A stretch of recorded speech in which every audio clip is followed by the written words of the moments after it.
একসময় একটি বড়, সবুজ বনে ছ্যামি নামে একটি ছোট কাঠবিড়ালি বাস করত।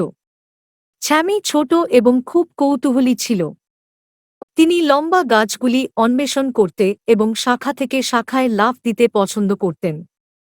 কিন্তু একটা জিনিস ছিল, স্যামির সে অন্ধকারে খুব ভয় পেত। রোজ রাতে সূর্য ডুবে গেলে স্যামি তার আরামদায়ক ছোট্ট বাসার ভিতরে লুকিয়ে থাকত। জঙ্গলের অন্যান্য প্রাণীরা জ্বলন্ত তারার নিচে খেলত, কিন্তু স্যামি ভয়ে কাঁপতে থাকে।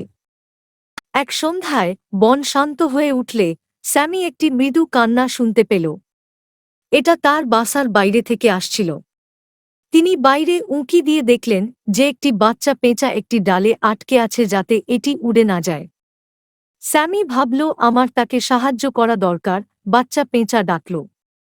স্যামি জানত সে ছোট পেঁচাটিকে সেখানে থাকতে দিতে পারবে না।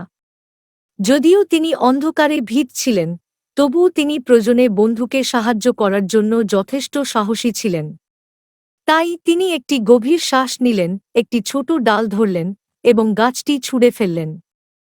রাত অন্ধকার ছিল, কিন্তু স্যামি পেঁচার নরম কান্নার দিকে মনোনিবেশ করেছিল। ধাপে ধাপে সে আরও উপরে উঠল। অবশেষে তিনি পেঁচার বাচ্চার কাছে পৌঁছেছিলেন, যে তাকে দেখে খুব স্বস্তি পেয়েছিল। বাচ্চা পেঁচা বলল, আপনাকে ধন্যবাদ স্যামি। আপনি খুব সাহসী।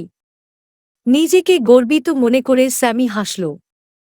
তিনি শিশু পেঁচাটিকে নিরাপদে মাটিতে উঠতে সাহায্য করেছিলেন এবং সেই দিন থেকে স্যামি আর অন্ধকারকে ভয় পায়নি।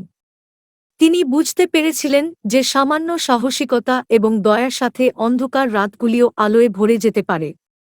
এবং তারপর থেকে স্যামি, সাহসী ছোট্ট কাঠবিড়ালি, প্রতি রাতে তার সমস্ত বন্ধুদের সাথে তারার নিচে খেলত।